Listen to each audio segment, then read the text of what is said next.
What's up, hobby friends, and welcome back to Paint Bravely, the podcast where you can find a little bit of encouragement, discover new ways to make your hobby more fun, and most importantly, learn to paint bravely. Today, we're gonna talk about some hobby stuff, some general hobby stuff. Not sure what we're gonna call this episode, what's gonna happen. That's what we're gonna do. The Brontosaurus episode. I like it. Perfect. Creates that itch in the brain. People are like, hey, what's going on with that Brontosaurus? And then... I'm writing it down. Yeah. That's how we get them. Casey is currently typing Bronto episode. into the notes. I'm going to make sure I don't forget that, because, it's the first 30 seconds of the podcast, so it's one of those things where, I don't know, I go back to title each episode, and I'm like, what did we talk about? The notes are completely unhelpful, so I want to try and, be better at that. Be better, Casey. Be better. Yeah. Taking Paint Brave the podcast into a whole new era of... Exactly, yeah. Gotta be serious. Yeah, accurate yet enticing titles. Perfect. Also very misleading. Yes. I mean, not really, because technically you do have a Brontosaurus that you do want to talk about. So, I mean, I think you should probably start with that, since, it's kind of the leading. Okay. It's the if it's the title, that's well, if we're calling it the Brontosaurus episode. Okay. I think this is actually a Tonto. It's an upcoming model from the Para Bellum games, Wadroon, what do you call it? Conquest. Yeah. Conquest, that's what I'm looking for. And yeah, Conquest. We may call it a Brontosaurus. I have heard other people call it a Brachiasaurus. Right. And we might be starting this episode by making a lot of people kind of angry. Look. This is an orc tamed dinosaur. I think it's whatever we decide. That's right.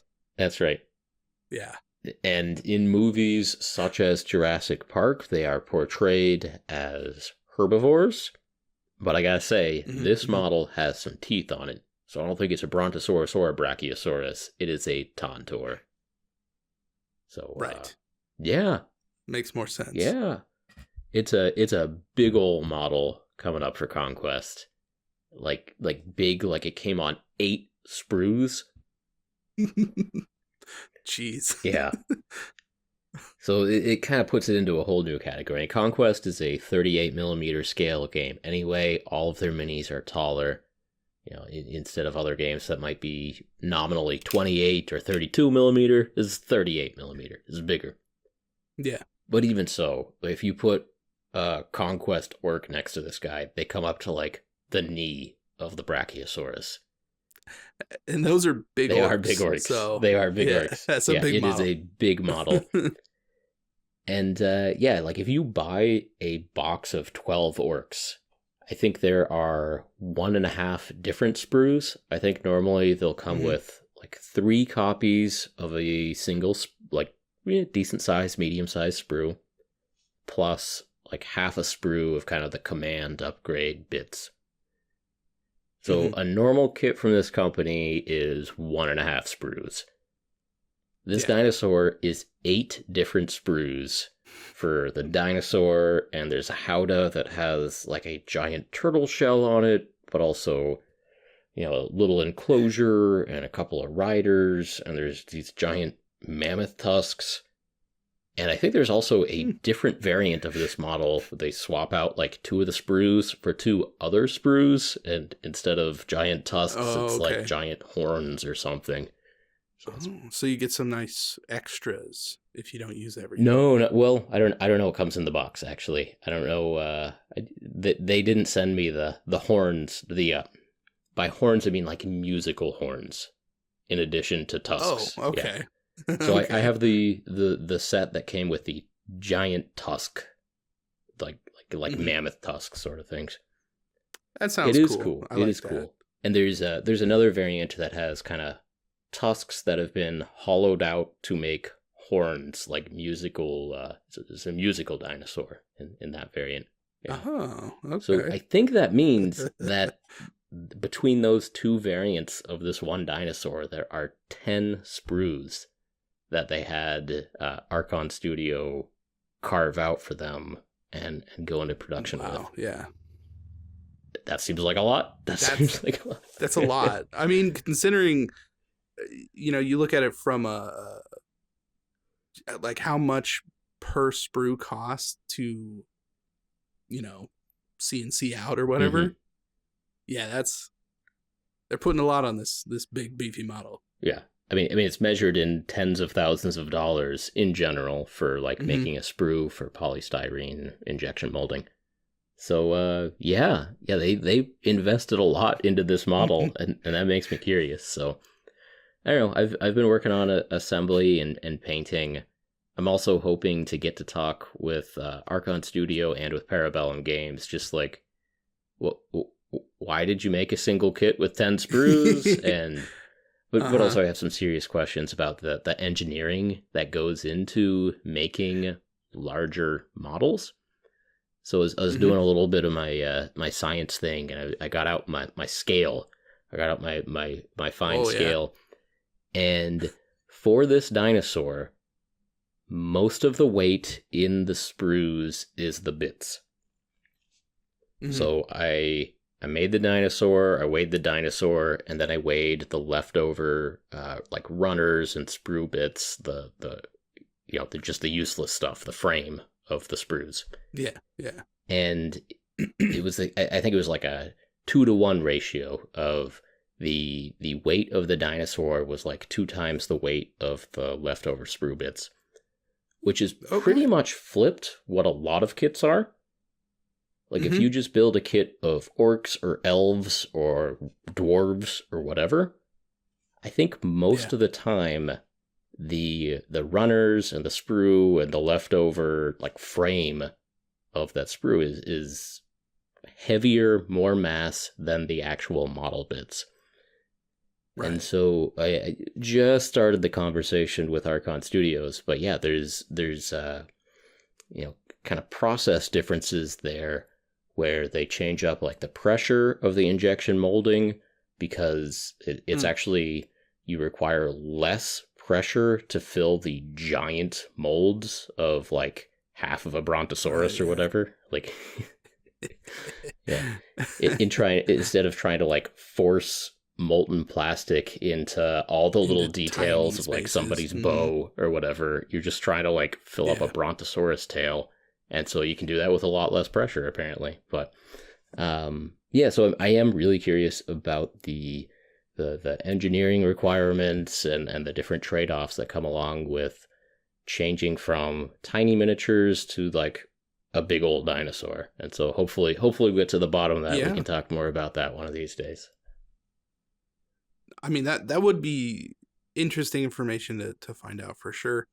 I mean, because just considering the base costs of making these kits like that, like, a giant war Brontosaurus is pretty sweet, but like, how much is that going to cost me? Mm-hmm. At the end of the day, I think the MSRP is $200 for this. Like it, yeah, that makes sense. Yeah, it's also interesting to see that why that costs that much too, because I think a lot of people at the end of the day are just like, well, this is plastic. This plastic kit, of course it's not worth that, but at least it's nice to also know that like a majority of the plastic in the kit is your money, not the sprues, No, it makes me really curious to know, like, is this a loss leader for them? Is just having a really cool looking memeable centerpiece model like it might be the case where they're, I don't know the financials, but maybe they are coming closer to like breaking even on a kit that requires 8 or 10 different sprues for injection molding plastic. Whereas, if they're making an orc kit, it's 1.5 sprues, or a dwarf kit, 1.5 sprues. Right. Yeah. I mean, there's certainly a lot of consideration that goes into something like that. If a lot of your kits have repeatable things that are on the same sprue, or, you just have, like, a lot of the old Dominion stuff it's like, oh, there are 4 of the exact same sprue. So pick and choose some stuff and make it look a little different, but generally there's like 3 bodies, and you get however many in a box, yeah. So, yeah, I mean, I think there's a lot of ways that they can figure that out, I guess, and make it make sense monetarily. It looks or it reminds me of the Mumakil kit from Lord of the Rings. I have that kit. I haven't opened it, but the I'm Mameluke, wondering how many. The Marmaduke. The Mumakil. Yep. Yeah, that's no, it. we messed that up before. I looked it up just now. It is Mumakil. Okay. I made sure. Yeah, that was one of those things. I couldn't remember it for a while, so we got it. Did some research just now. We're learning. You got any? Cool. You got any Mumakils on your to-do list? I mean, technically, yeah. I have one. Okay. Yeah. So I was given one and asked to paint it by a store owner in like Redding, California, and that was like 5 years ago. Yeah. So I haven't. Any day now, right?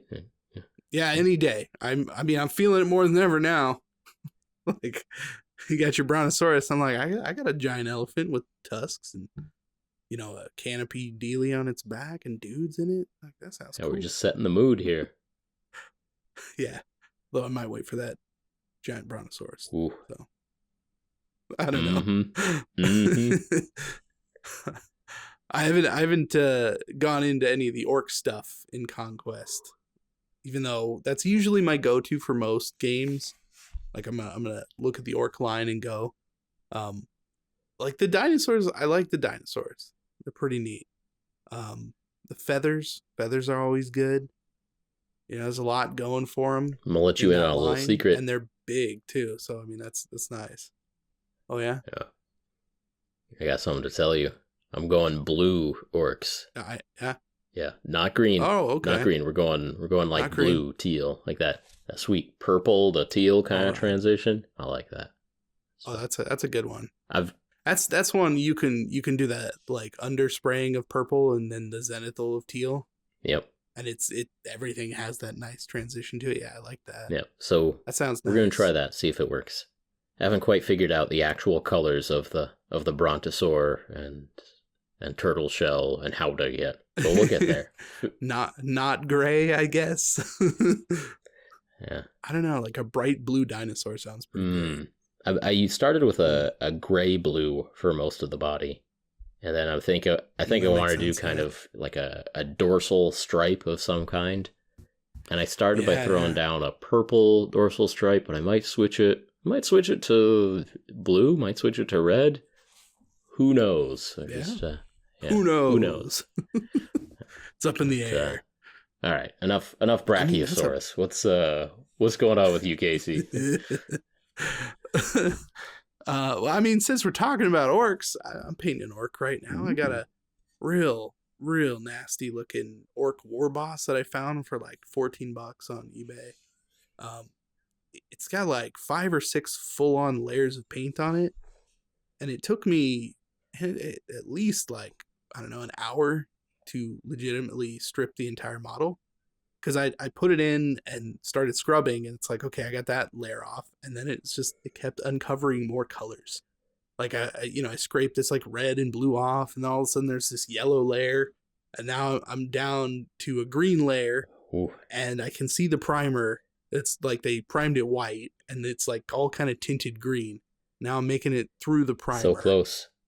So yeah, it's been a process so far. Is it plastic or metal? It's plastic. It's the new Orc War Boss, the cool looking kind of like mega knob looking one with the dude riding on his back. Yeah, so, you showed me the picture of it with all the red, white, and blue paint globbed on there. Yeah. This is kind of hard to tell what it is. Yeah, it was. It was. Yeah. It's a guy, I think. Yeah. Yeah. No, it's definitely one of the more caked models. And I have a feeling that it was probably just given to like a kid that was in the room that came and was like, all right, cool, just go for it. Paint whatever colors you want. And they just slapped it on there and then did it like 5 or 6 more times. That's kind of what it feels like. At least that's the story I'm telling myself. It's the story I'm going to run with, for the video. Because that's what I do for my kid. Like, I just hand him models. Go for it. Whatever colors you want. Doesn't matter. So, yeah, it seems similar. You might someday meet the grown-ass man who painted that model 5 times. Yeah. That is the, you never know with that. Like, it's okay. Out of 100, I don't even know how many videos. It's a lot. Like 150 or 200 or something like that. It's a lot of videos. It's only ever happened one time. So I feel like my odds are pretty good. Like, he's probably not going to find me. It actually did happen to me at Adepticon this year. So, yeah. Oh? I was there. I don't remember this. So this was while I was sitting down at the continuous, like, relay race painting thing. Oh, sure. Okay. It was a relay race of a stream of we were just passing around Magnus the Red, and each person would do like a little detail on him or like a color block on him or something. Mm-hmm. Yeah, I painted on that stream too. Yeah. Anyway, it was my turn, and I was doing some painting, and a couple of guys came up and we were talking like, "Oh yeah, I saw you last year." And one guy confessed to me that several years ago at this point, I did a video using a box of Warpfire minis. So Warpfire minis does the like random minis box. Yeah. And so I went through, and there were 5 minis in that box. And this guy was like, they're from a bunch of different factions too. And this guy was like, I recognized 4 of those 5 minis in that Warpfire minis box as mine. No. That is so good. Oh, that is good. Awesome. That is good. We gotta check in with the Warpfire minis guys. They're an online supplier that sell new minis and old minis. I actually bought some new stuff from them a couple weeks ago. But really nice. Yeah, they usually have pretty good deals on a lot of the stuff. Yeah. Like their Dominion boxes. Since we're on it, their Dominion boxes were, I think, one of the first ones to hit like $120. They're like, we're liquidating Dominion. Get rid of it all. Yeah. And just because they happen to be making YouTube videos now, like teaching how to play Age of Sigmar. Actually, didn't realize that. Oh, that's good to know. I'll check in on that.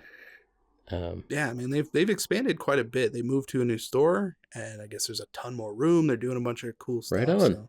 Yeah, they've been doing super good. So check in on those pals here soon. But anyway, you were painting an orc. I'm sorry. You possibly a child layered on 5 childlike layers of paint. I mean, yeah, it's either that or it's maybe a test model. Maybe a test model. Maybe someone who puts down a few beers before they sit down to paint. Yeah, just to see if they're like, am I 3 or 4 in? Should I start painting my real models, or let me check? Yeah, real quick. Determine, They test on their war boss to see if they're too drunk to paint or not. Yeah. That's the system. Yeah, exactly. I'm too drunk. I'm going to finish this layer. Yeah.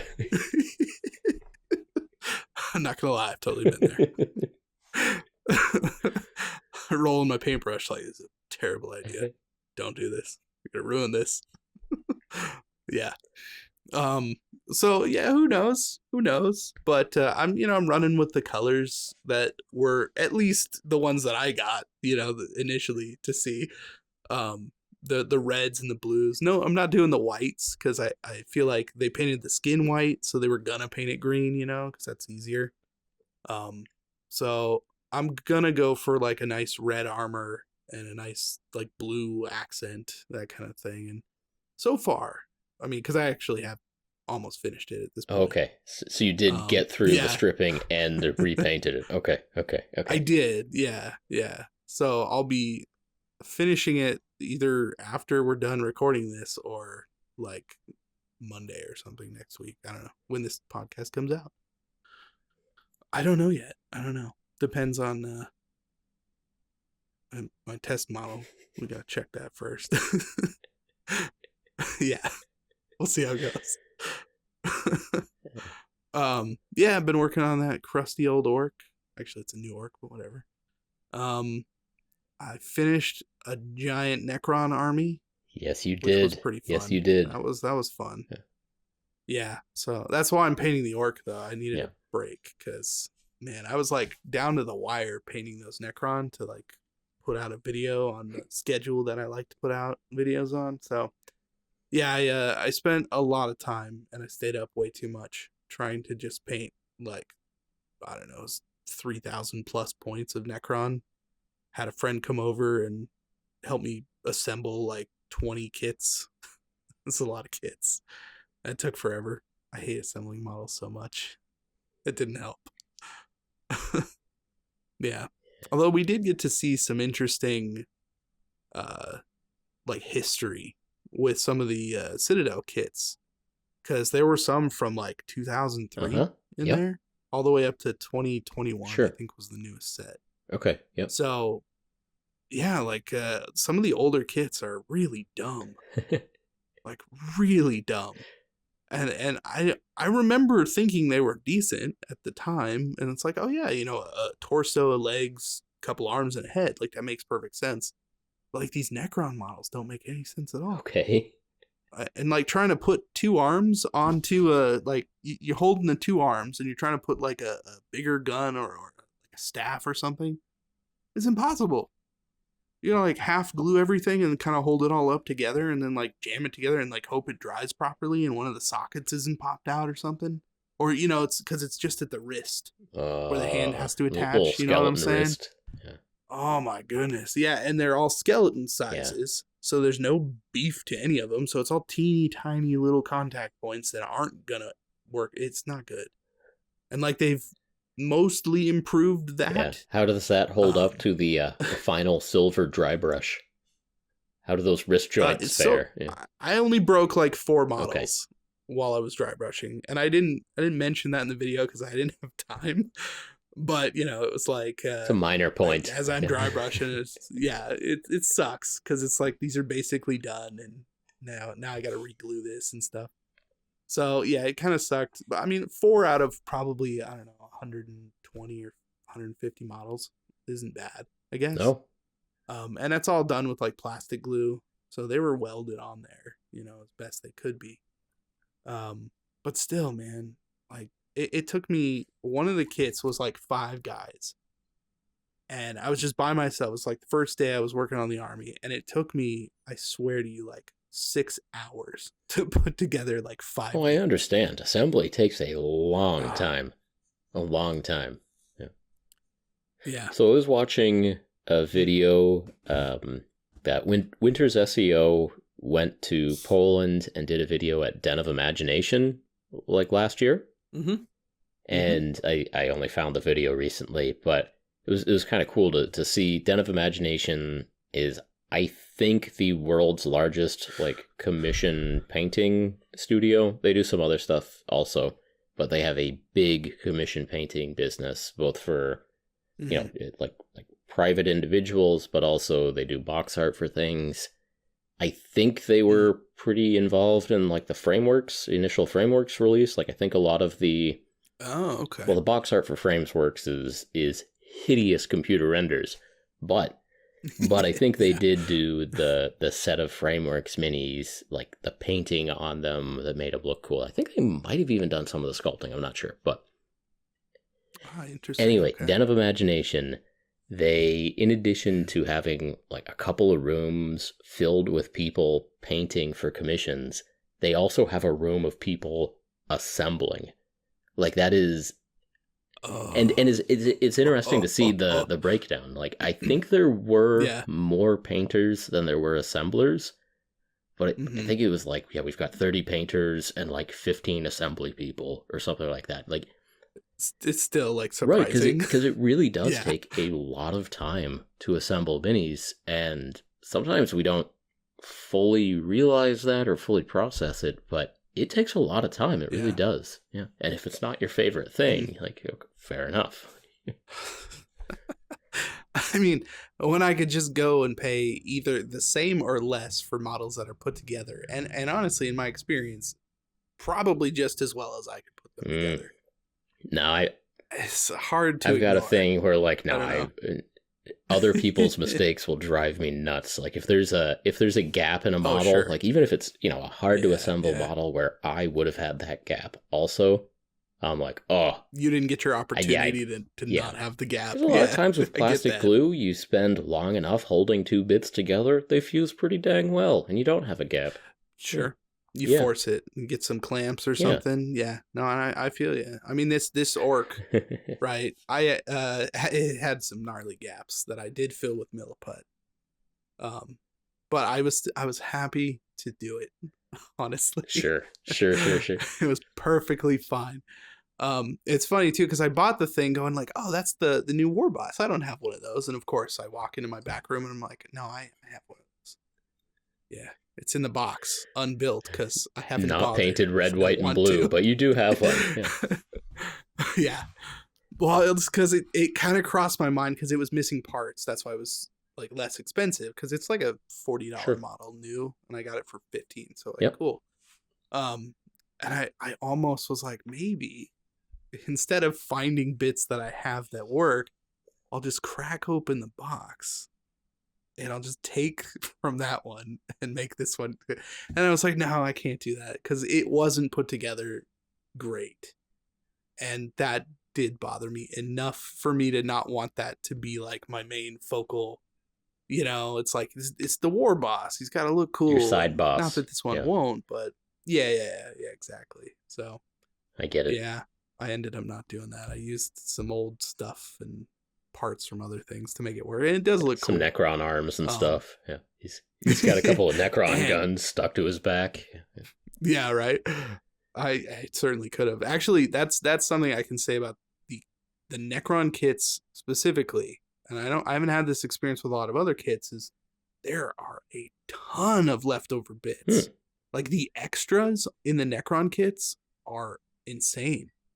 I mean, you're talking like almost everything has an alternate head, an alternate like torso, an alternate set of arms, an alternate gun. So there's almost enough to build twice as much if you just had a couple extra things, right? So if you go to a store that has a big bits box, like grab all the Necron legs, I think you might have another box kind of thing. So next Adepticon, I might end up looking for some Necron legs in the bits box. Ooh.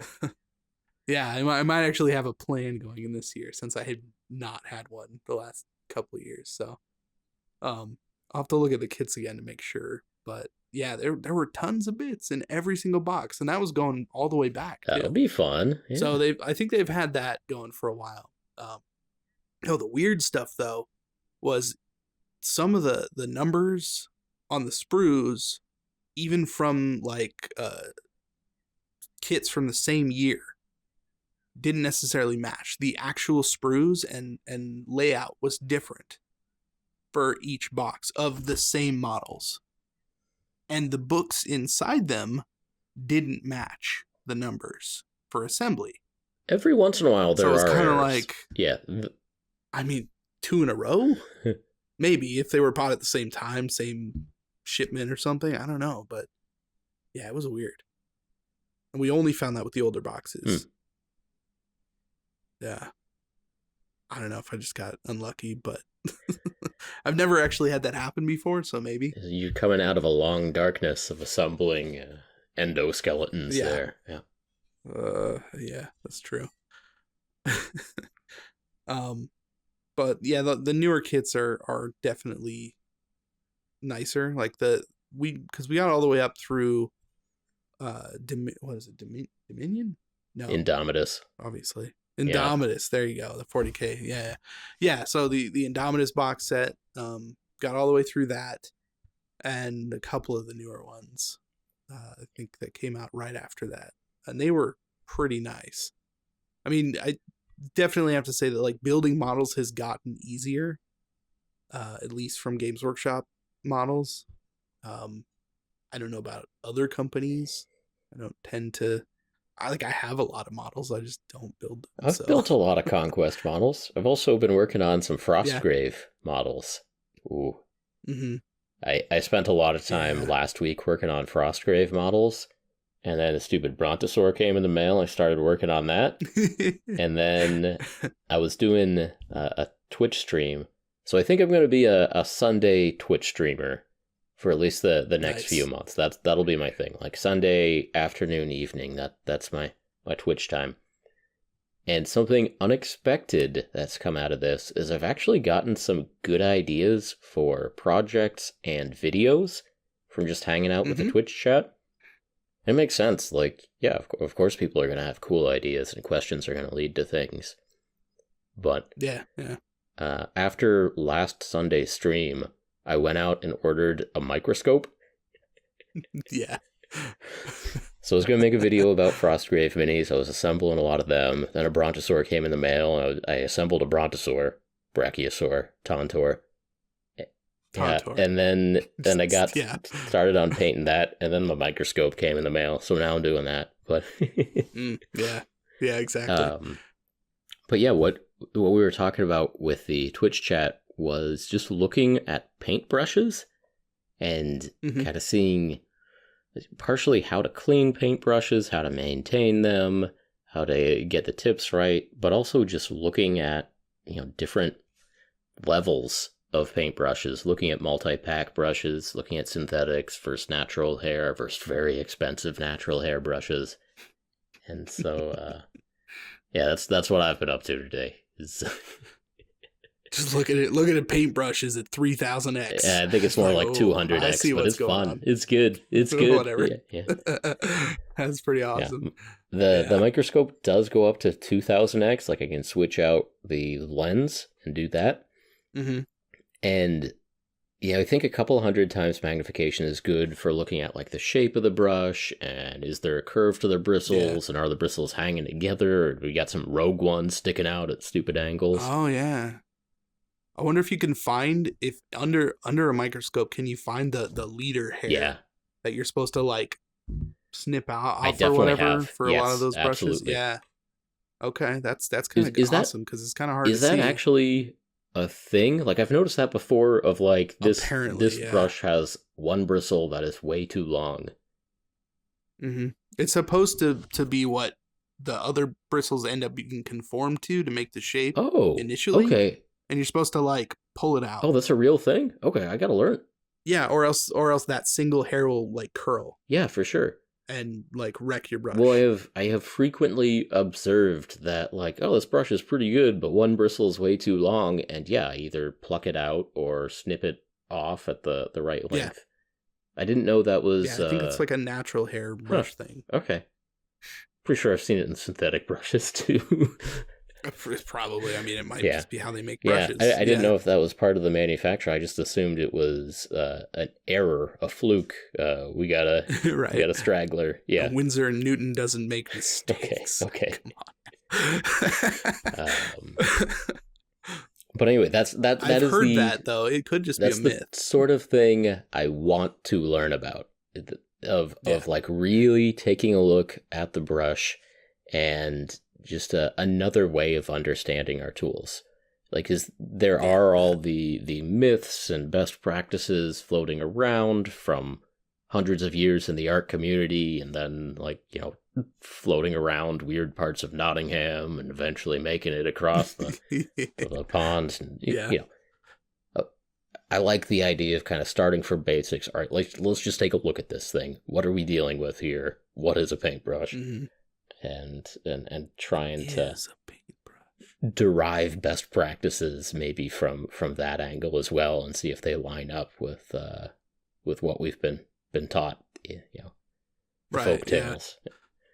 The folk tales, the myth busting of paintbrushes. Yeah, that sounds fun to me. So today I was driving around town. I hit up the board game store, Diversions, to buy some brushes. I got some Army Painter brushes there. I went to the Warhammer store, bought some brushes there. I went to the Michael's Craft store, got some brushes. I went to Walmart, and they did not have my favorite pack of multi-pack brushes, but it's okay, because I have like 5 of them already. You're just like, I just want to make sure, buy the rest of them while I'm there. Exactly. Right. Oh, you went to the GW store. I did.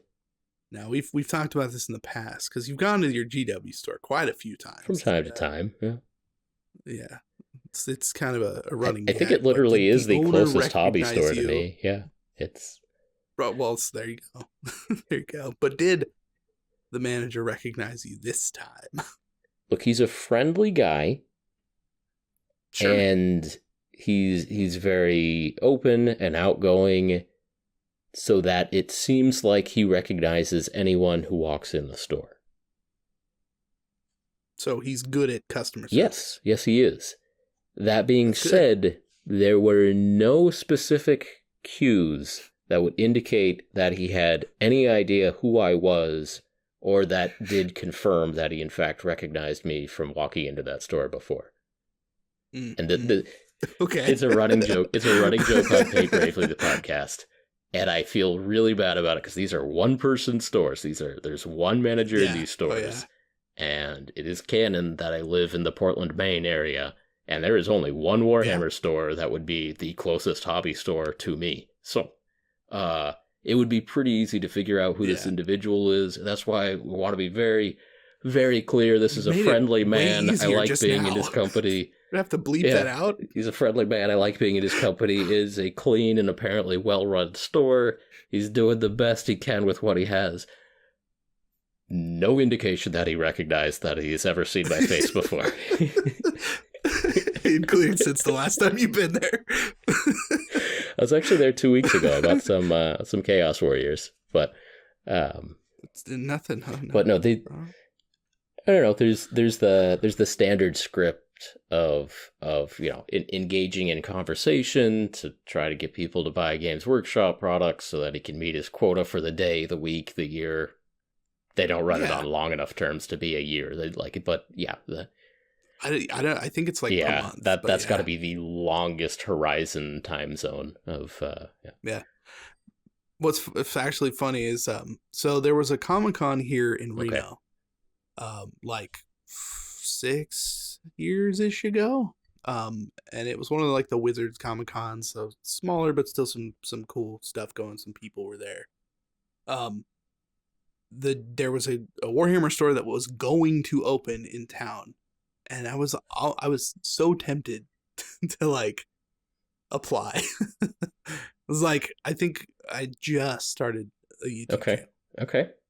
So 6 months in kind of thing, So it seemed man, this is fun. I'm really into this right now. Oh, look, this Warhammer store is gonna open.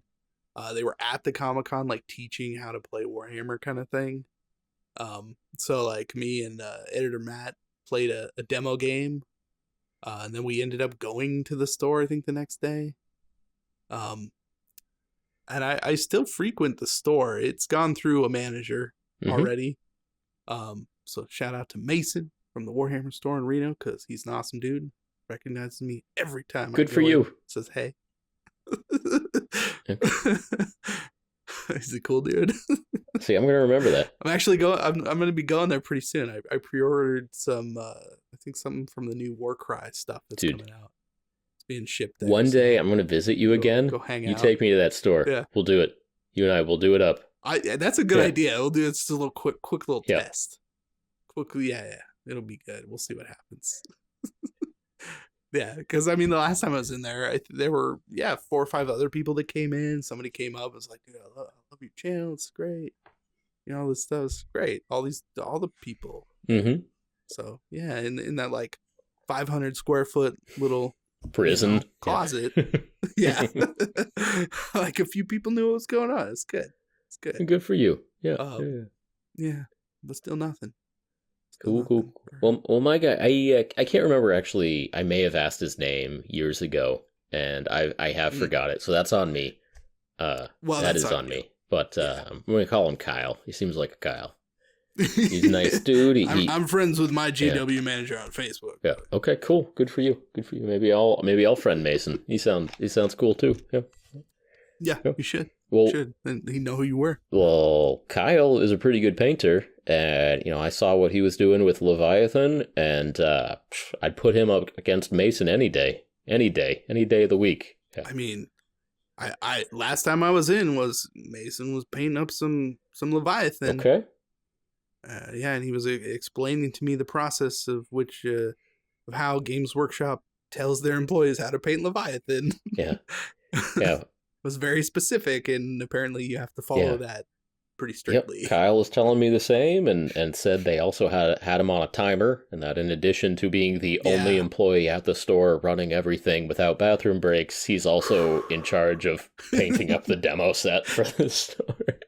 Yeah. And not only in charge of painting up the demo set, but like he's on a timer of you have a month after you get the box to have this done. Which makes sense. You need a demo set for the store, but that's not that's but not still bad. like he also has other responsibilities, and I would think so. It makes sense. Okay. Right. It seems like a lot of work for like one person. These Doesn't stores. Look, he doesn't have time for watching YouTube. He doesn't have but I could see that, except that mine does. Okay, cool. Good for Mason. Whatever. Yeah, good for you and Mason. I hope you're very happy together. Yeah. Eventually, we're going to have to put them two in a room together. It's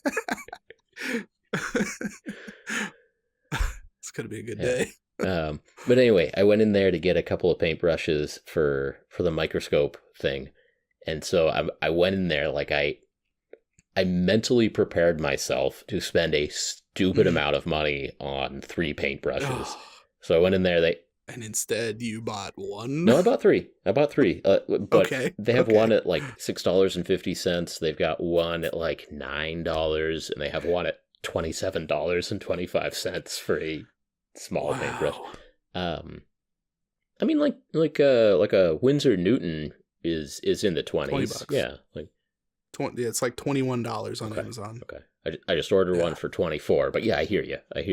Yeah, sure. I'm sure they go up and down. Sure. A little bit of Amazon fluctuation or whatever. But I walk in there like, hey, what you painting? And it's just like, well, I mean, you sold me some Chaos Warriors 2 weeks ago, but aside from that, like, no, I'm just painting this and that.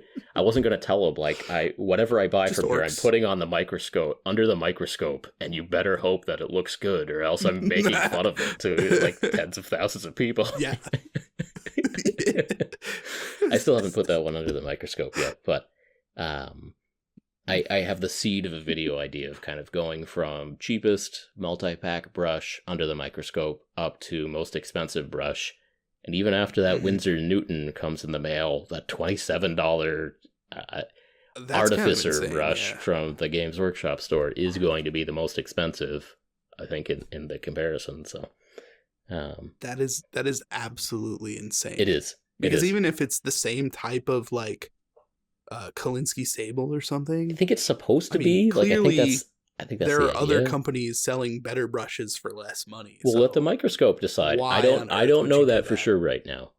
I have decided to keep an open mind about this.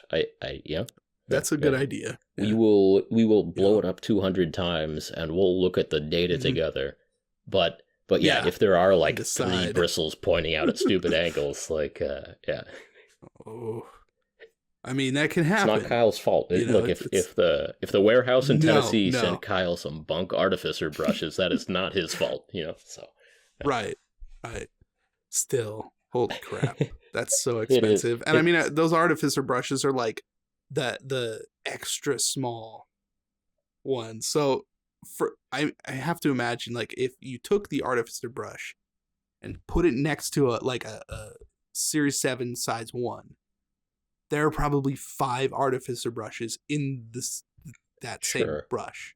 I mean, I'll pay a lot for a super tiny, super pointy brush to do pupils of eyes with. That seems fine to me. But sure, but I mean, I'm just saying that's like the size 1 is that. Yeah. It is the fine detail brush, and it works fantastically for $24 or whatever. Yeah.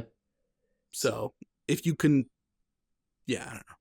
Just thinking about it, pissing me off. So I got into the right mind zone. Like I drove to the store, parked. I sat in my car for a couple of minutes. Buying a $28 brush. And I mentally prepared to walk in there and buy a $30 brush. Like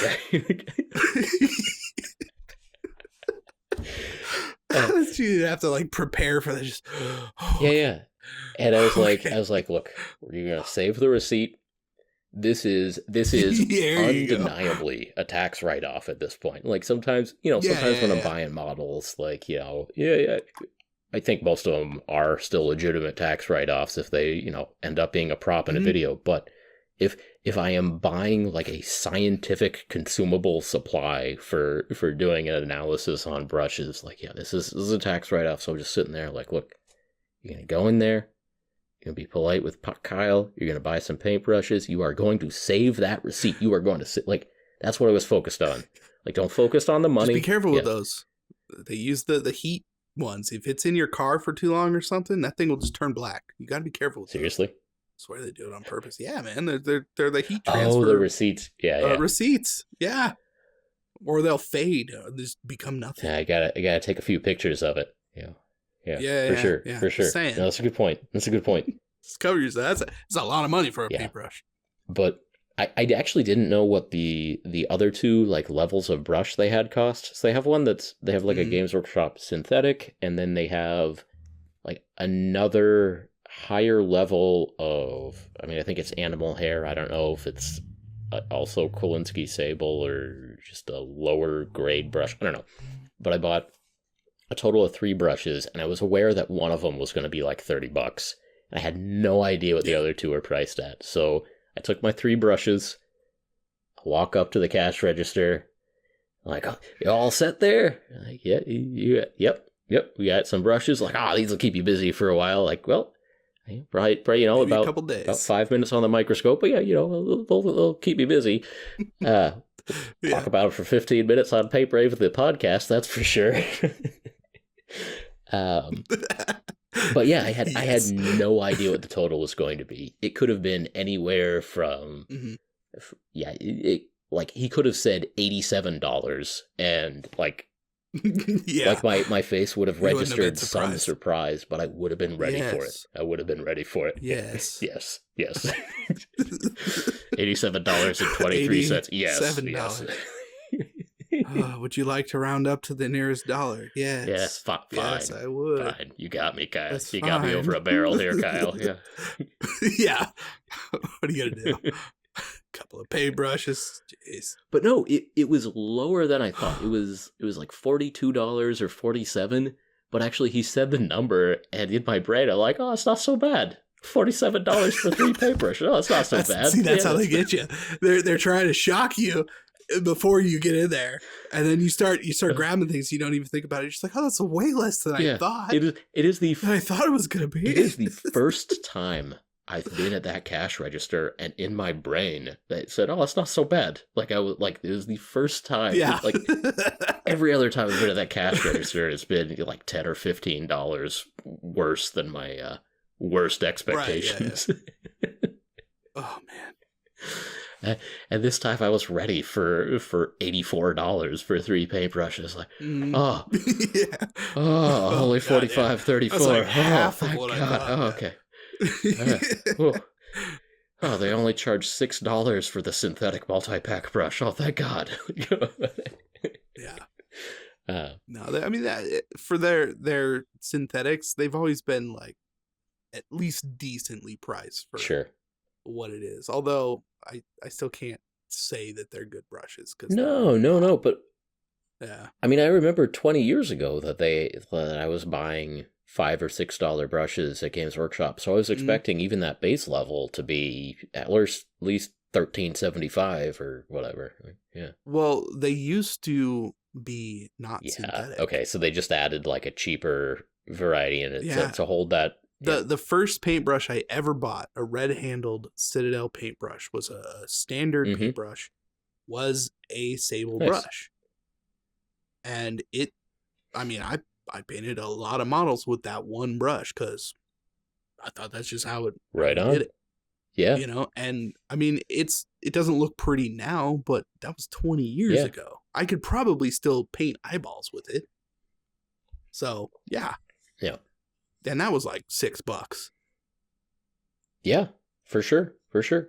So I think I did get whatever their like medium level of brush was. I think it was only $9 or $10, and that also surprised me by not being $22.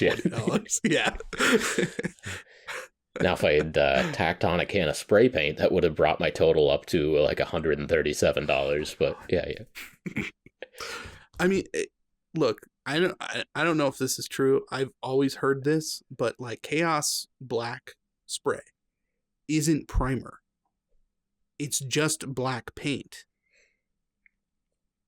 It's not like a 2-in-1 or like a Rust-Oleum or an actual matte primer that goes on that says primer on the can. As far as I know, it's just Chaos Black in spray form.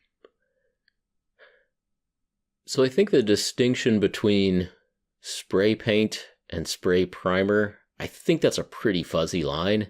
Like if you're putting an even coat of paint over something, especially if it's, carried in an organic solvent that's going to etch the plastic a little bit, like I think any spray paint is basically primer. Like you probably don't want to be using like a gloss finish spray paint as primer, but like I think leave comments down below. Let me know. But I'd say I am of the opinion pretty much any like flat matte spray paint close enough to a primer, like you'd be good. You'd be good. Yeah. But I'll take your I'll draw that criticism of all the crap we've said this evening. Like that's going to be the one that's going to get people riled up the most. But, yeah. No, I think the worst offender is going to be like you calling a Brontosaurus not an herbivore. You're right. When clearly the neck of that dinosaur is very long, regardless of his teeth. He has pointy teeth, and this model also has pointy like toenail claws. That makes no sense. That's so good. Because why would his neck be long? Why would his neck be so long? He doesn't need to reach the trees if he's got sharp there's like teeth. Goblins up in the trees that he can eat. While I was assembling, I saw how many goblins I could fit into his like big open belly. I got 50 goblins in there. I took all the goblins out. That's so many. 50. It's a big model, I'm telling you. I feel like you should get another one, make them send you another one or buy it or whatever, and Trojan horse that thing with like 100 goblins. And just put a trap door in so you can open it and they fall out. The trap door is tricky. Like that's a lot of work. Worth it. I mean, you get those little like jewelry box hinges and completely worth it. That sounds like a good idea. Anyways, something to think about. I think that's probably yeah. So I don't know, Kyle's doing a good job there, and one day he'll discover Paint Brave of the podcast, and when that day happens, sup Kyle. Like I do think you're cool. First thing, my name's not Kyle Brent. Never was. It is a lowercase k on Kyle with like quotation marks. Like, look, Kyle, we're Kyle. Yeah. Running jokes are important. They're the spice of life, and give it up to Kyle. Yeah. And I fingers crossed that when one day Kyle is let in on this inside joke, that he feels like he was a part of something. Have a t-shirt for him. That'll be the next thing I'll do. I'm gonna make a Kyle t-shirt. No, don't. Okay, that's too far. No. That way everybody can walk into that store and be like, "What's up, Kyle?" Don't do it. That's too much. No. That sounds like the right kind of inside joke. Where, you get somebody who's just driving through in Maine, just looking for that Warhammer store. I will also point out that I went into the board game store, Diversions, and I was there to see what paintbrushes they had. I was vaguely aware that they had Army Painter brushes, and I've got a few Army Painter brushes around here, but I wanted to get like some new ones from the store, so it was like a reasonable comparison. Fair test. Yeah. And I was say, hey, how's it going? What are you looking for? Like, I was just gonna take a look at your paintbrushes. Like, oh, what are you painting? And I'm just like, oh yeah, I just got this question. Oh, he's like, oh, this and that. Like, yeah. And then again, it was like, check out, like, oh, that'll keep you busy for a while. Like, well, I mean, less long than you might think, but hey, we'll see how it goes. Good old Connor. Oh, you're right. I don't know that guy's name either. Yeah, Connor. Yeah, Kyle and Connor. Like the dream team. Yeah. Oh man. Or, one day we'll need to put together a group, like a D&D group, or like we'll need some sort of like gamer road trip, and we'll have to like go around and like get a crew together, and you know, like that montage scene, you know, from like Gone in 60 Seconds, where he's like rounded up, you know, crossing people off the list, gets down to like the way bottom of the list. Well, let's go see what Kyle and Connor are up to. Like, exactly. I think Connor at least is allowed to take breaks at work and have vacation days, so that'll be good. Right, there are other people in that store who could fill in for him. Yeah, exactly. That's true. All the other the hobby shops in town generally have people that switch in and out. So I gotta give them the benefit of the doubt. Like, well, I didn't talk to you last time I was here, or the time before, so it's fine. Yeah, it's fine. Yeah, I'll admit I don't know how many times I've seen Connor before, because it is definitely often a different person behind that particular cash register. But okay, see, that's fair. And that's fair. It's not Connor's fault. So Army Painter does have a $15 Kolinsky Masterclass brush.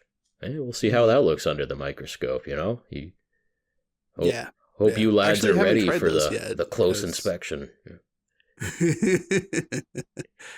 Well, don't you know that the Army Painter is subscribed to Paint Bravely? Ooh. Well, hope you sent Connor a good Kolinsky Masterclass brush there. Otherwise, it could be a real embarrassing day. I mean, under a microscope? I don't know. We'll see what happens. 200 times magnification. See if that quality holds up, you know? We'll see.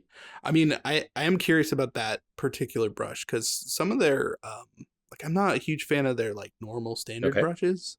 The regiment brushes? But the other ones, like the slightly nicer ones, I've had pretty good luck with. Like, they've lasted and stuff, so. And having, like, a local supply, because, like, everybody has Army Painter, right? Being able to buy, like, a good sable brush that at least lasts for a good amount of time wouldn't be a bad thing to have. Like, if I needed it, I could go drive to get it. I'm curious. Definitely curious. Yep. Anyway, that's been what I've been up to in collecting. We'll see what the next Goobertown Hobbies video actually is, but you know, I'll get something else in the mail that'll distract me. Nothing to do with this. Exactly. Nothing to do with any of this. Yeah. It's either gonna be microscopes and paintbrushes, or brontosauruses, or Trojan horse goblin carriers. That's a good idea. That's a good. I've gotten a lot of good ideas from that Twitch chat. There's one in particular that's in my mind that I can't even say because it's such a good idea. But when it happens, then I'll say what it is, if I still remember at that time. Yeah. That you got it from the Twitch chat. Yeah.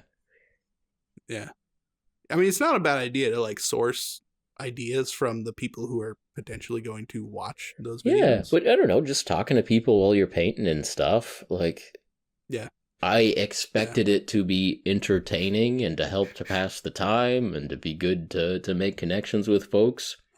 I had not factored in the possibility of getting, like, some pretty cool little project ideas. Heck yeah. Oh, well, I mean, I'd seen them orcs you were painting on the Twitch stream. They look pretty good.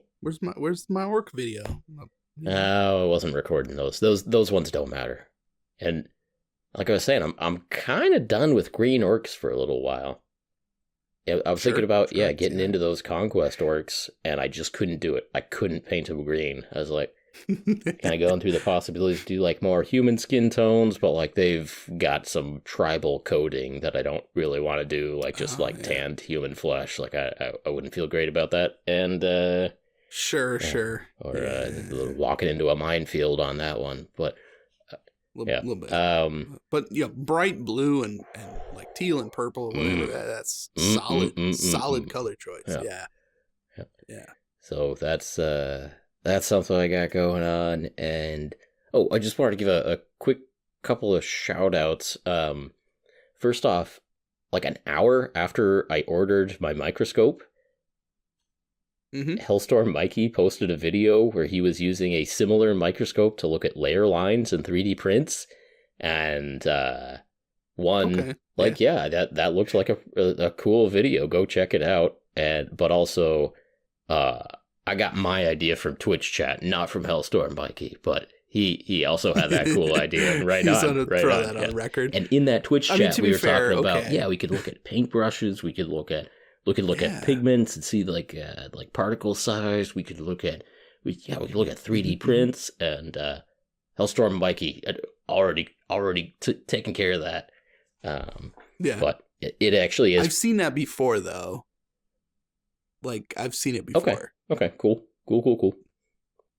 Yeah. It was just funny. Like I ordered the microscope and then went over to YouTube and just a brand new video pops up. It's like Hellstorm Mikey holding up a microscope. Like, oh, damn it. Yeah. I've done that several times. Like, sure. Oh, I'm painting this army, and then someone else will be like, I just finished this army. It's like, no, crap. Yeah. Sometimes that's how they get you. That's how they get you. Yeah. That's what happens. Before I forget, also want to give a shout out for MiniQuest 64. So that's Sergey's been going through the Warcraft 3 factions and making really nice dioramas. So he's done humans. He just released the video for the undead, and he's going through and he's like sculpting all of the buildings on his computer, printing them, painting them, putting them on a terrain board, putting LEDs in there and stuff. And they are really impressive projects, fun videos, beautiful work. Go check that out. That's MiniQuest 64. And I have a brief, stupid cameo in the most recent one. So, yeah. MiniQuest 64. Do it. Do it to it. Nice. Yeah. All right, what else? Man. What else? What have you been doing? What do you I swear I had. Did you buy like a telescope or anything? Looking at the stars. Like, been thinking about it. Yeah. Man, I saw. So okay, just because you mentioned that, we're gonna get deep here. Let's go. I got nothing to be. Yeah, nothing to do. I know you don't. You literally don't. I know that. So I was outside the other night, and I'm looking up at the stars, right?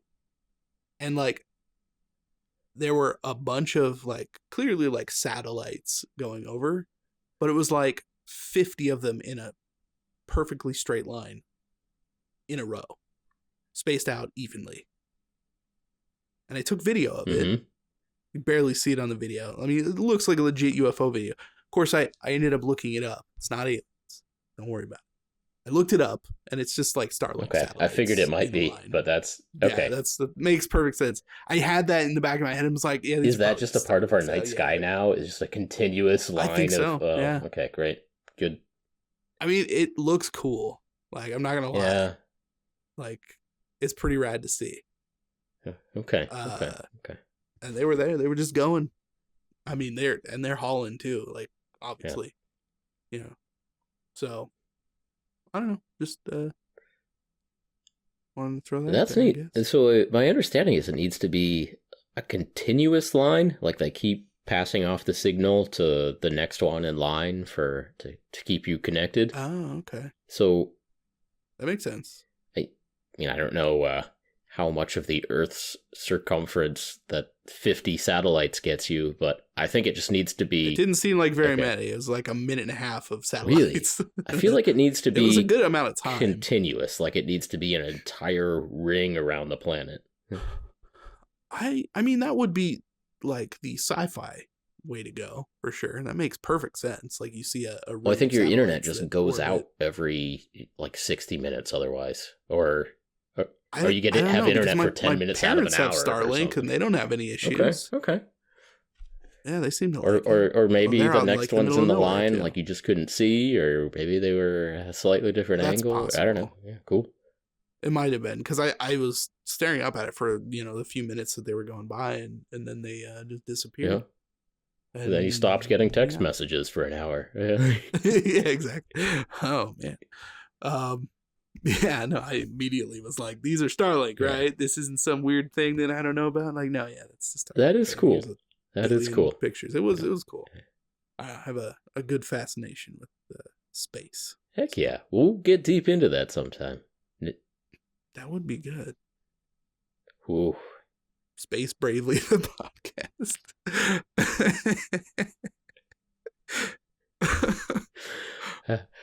We'll get there. You come in wearing like a Rebel Alliance pilot outfit. Like, come sit down. Welcome to Paint Bravely. Like, yeah, there you go. Let's talk about have like a Wookiee mask on or something. Physics of the Star Wars. Ooh. Anything in space in Star Wars. Oh, you have... Let's talk about how that doesn't work at all. You have some words to say there, huh? Okay. Well, you know, I mean, I get what they're going for artistically. But it looks cool. It looks cool. So that's fine. I'm always in for that, but it's not real. Yeah. Even a long time ago. Long time. Not real. Little Casey with his juice box looking at the TV, just shaking his head. Yeah. Airplanes can't fly like that in space. Yeah. Wedge is doing a barrel roll, and you're just miserable. Right. Like on the wind. The winds of space. They're solar winds. Don't worry about it. Pull up. Like, what? You mean just, yeah, okay. Yeah, a lot about that. I did go to a store and I bought a bunch of clear plastic bins to put my Necrons in. And all the bits. I got like little bins, put all the bits in. So I'm pretty excited about that. You know, kind of finish off the project. Hopefully pull it out and play a game at some point. That is the plan, but, you know. Yeah, well, I know. Buy some plastic bins. Well, they used to be in a lot of cardboard boxes, and now you got them in a couple of plastic bins, huh? Yeah, it looks better. Yeah. I still have stacks of cardboard boxes. But hopefully I'm gonna be taking care of that pretty soon. I'm changing up the hobby space a little bit. So I have like a 3-car garage. The single car garage is like separate from the main section of the garage. And so we're gonna change that up, close off the garage door and the wall so that my wife can have her own studio, because she's gonna be doing some filming stuff for her business and some other stuff. So yeah, we're setting up like kind of a secondary studio. She can have people come over and do interviews and client work and stuff, which is pretty fun. But that means I'm losing my storage space. So I've been looking into, you know, storage solutions again. Got a lot of good recommendations for that Billy bookcase, which has been on my list for a while. But Home Depot has display cabinets, which is the weirdest thing. And they're like pretty nice. So I'm planning on getting a bunch of those. Have you seen them actually set up or just for sale on the online store? Okay. Just online. I have no idea what they look like. But then again, I haven't ever seen a Billy bookcase in real life either, just on IKEA. So you sent me a link and it looked good. It's kind of, you know, the size of 2 Detolfs put together, but with kind of 2 doors that open outward, basically. Yeah. Yeah, with LEDs and glass shelves, and it's like I think the doors are supposed to be metal with glass panels, that kind of thing. So it seems like, you know, Home Depot's pretty heavy duty.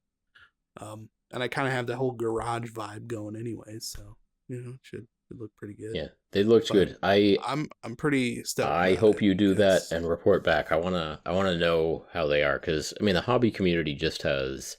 Yeah, you go to IKEA, you get Detolfs. Oh, you're 500 miles away from IKEA. You're 1,000 miles away from IKEA. Well, find an excuse to go to that location and get yourself some Detolfs. It would be good to have a wider variety of options. Yeah. Although, hot tip, Facebook Marketplace is generally flooded with Detolfs. Okay, sure. Yeah. Generally speaking. And then, weirdly, they do sell them for more than what they're worth, but I think it's because they know you're gonna have to drive either way. So like, you want this Detolf, it's $150 instead of $100 or whatever, you know what I mean? Yeah, so there's that. Although I heard the Detolf's gone. I don't know, man. I can't imagine, but I heard that somebody said that. Some channel, some news outlet, mini something or other. I don't know. Somebody said it. Detolf is discontinued. It's dead. Somebody's gonna have to verify that. It probably should have I been. feel us, like but, other IKEA, there are better options even from IKEA of things that look like they are sturdier, better looking, better solution for miniatures. So I don't know. That might be a positive thing. Yeah. Get us into a new paradigm here. Get us, yeah. Okay. Well, just because I should have done this research prior, at least somebody on Reddit has posted screenshots of like IKEA's in-store, computer system. The Detolf is being discontinued and they don't know what's being replaced with yet. So can slightly confirm. Please put angry speculation in the comment section. Please like, subscribe, put angry Detolf related comments in the comment section. Yeah.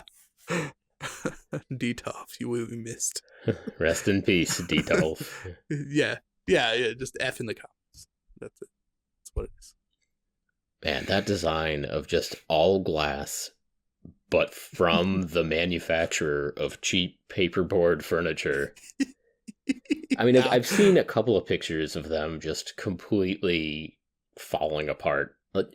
Fewer than I would have expected. I've seen fewer pictures of complete Detolf disasters than I would have expected, but it just seems like a bad day waiting to happen. It really It definitely seems like it. Just looking it looks like a miracle of just all this glass tied together with IKEA miracle hardware. Of Swedish design. Exactly. Hardware that you're hoping is just and then you see the Reddit posts of people who I modded them to put in 3 more and LEDs. Yeah, modded them with LEDs. I put in 3 more shelves. It's not designed for that. And it's just like, it's not. Does that give more or less structural stability? I don't know. Yeah. Right. Ooh. I mean, that's honestly, it's like my wife found the Home Depot ones, and that makes a lot of sense to me because, like, if it's a hardware store, right, that's probably sturdy enough to put somewhere where it's not like they figure it's not going to break. Right. Yeah. So I am very curious. I was excited when you showed that link to me. Like I'm ready for a world after the Detolf, where the Home Depot Husky display cabinet. Yeah, exactly. Husky display cabinet. That's what I'm talking about. Because we got to get there before Harbor Freight can really fly. We gotta get Home Depot to run. That's right. What I mean, The Detolf walked, Home Depot ran, Harbor Freight. Yeah, exactly. Fly. Harbor Freight brand comes in a flat box. Yeah, it's even worse. Yeah. I mean, I'm hoping the Master. If I could fill my entire space with that stuff. Master is what's the name of the airbrushes? Like the $25 airbrush kit that. Yeah, Master. Get those Master display cases going from Harbor Freight. That's what we need. That's what we need. I don't even know what brand they sell because they sell an airbrush and a compressor. I'm legitimately currently using one of their compressors. It might just be Harbor Freight. Yeah. I don't even remember because their brand is called Pittsburgh. Is it? And I don't even think that was Pittsburgh brand. Okay. Yeah, the Harbor Freight brand. You look really hard, and there's just a tiny, eventually you'll find a made in China tag, but you have no idea what the brand is. Oh yeah. Yeah. Well, that's the thing, right? With something like a compressor, it's like, okay, well, I could go on Amazon and buy the made in China cheap compressor and have it shipped to me and whatever, or I can go to Harbor Freight and buy the same exact thing for $20 less. Yeah. And I mean, I've actually had this compressor longer than the one I got off Amazon. Still going strong. Heck yeah. No issues. Yeah. Yeah, I can recommend that one. It's a good one. It's a little loud. It's fine. It's fine. Yeah. I'm running my Harder and Steenback, Infinity or whatever. with a Harbor Freight compressor, so it's fine. Can it give you a tank at 30 psi? Yeah. Or I guess can the regulator? Yeah, basically. Can the regulator pump out? Or yeah. It does. Although it slows down if I've been going for a good hour. They heat up. Like I gotta heat up. Yeah, I gotta let it sit for half a second before it kind of catches back up. I was painting this Brontosaurus last night, and I got a decent base coat of some ideas of colors on here. And then I went to, it was like, all right, that's enough for now. I went to go shut off my compressor, and it was scorching. Like, ooh, this has been going for a little while. Yeah, they get a little toasty. You got to be careful. Oh man.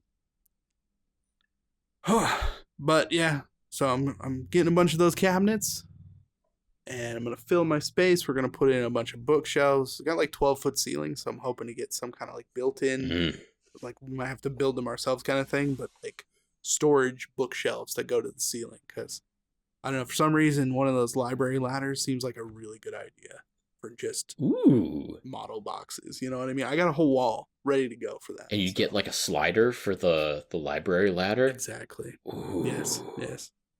Because I've seen you just buy those things, and that's good for video and intros too. You're just up on the ladder, and you turn around like, oh, hello there. Like, yeah, welcome to eBay Miniature Rescues, and what do we have here today? You just reach up really high. You're like 10 feet in the air. Like, look at this war boss. Somebody's been working on this. Exactly. See, that kind of thing, it's exactly why I would do that, because otherwise I feel like it's a really pointless thing to do. But just thinking of the possibilities of like, oh, I could film this crazy angle of this stupid bit, this one-time bit. Start all of your videos like that. Like just, hello there. Like you're slide the ladder. Hello there. 8 feet in the air, organizing crap on your wall. Ooh, I love it. Yeah.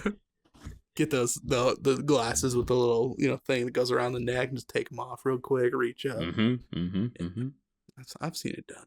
I know how it works. I don't ever actually think I've seen a library ladder in action in real life. I've been to libraries before. Really? I've just never seen.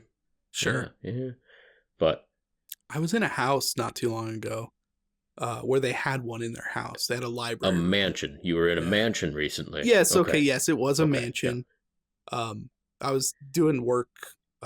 My dad fixes stuff, does stuff for houses, and so I was helping him. We were fixing all the stuff up in the house, all this business, and it was a super nice house. But go figure, yeah. So their like front foyer had just a nice little side library on it with a sweet rolling ladder. Yeah. It's pretty cool. That does sound pretty cool. In case he's like, why can't I have this? I can have this. Exactly.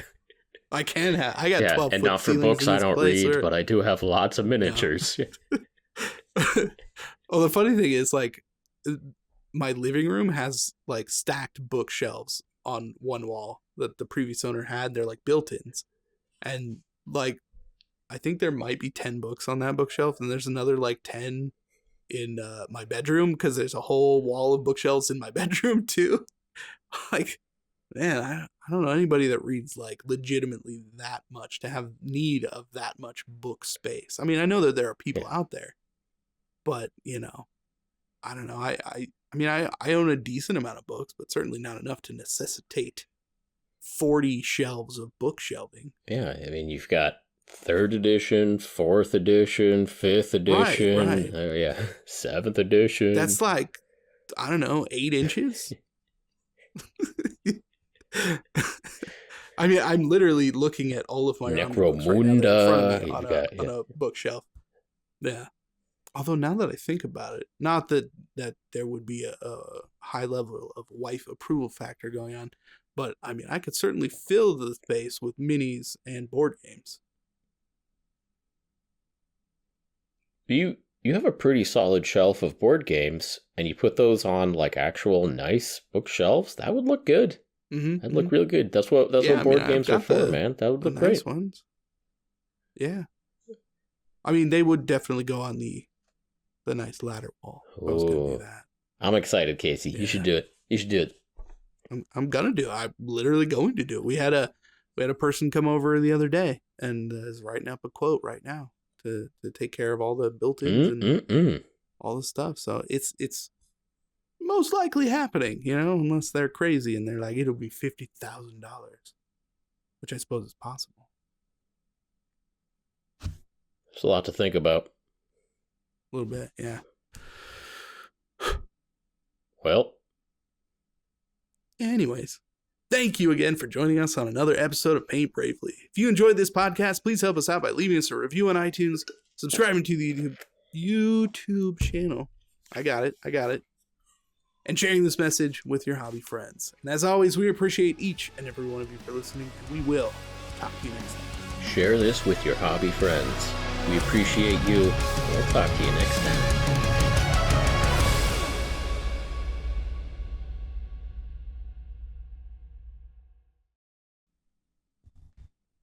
I think my camera moved. That's not good. Not kidding. No, it looks like it's a couple inches this way. I hope that, I should still be in frame mostly.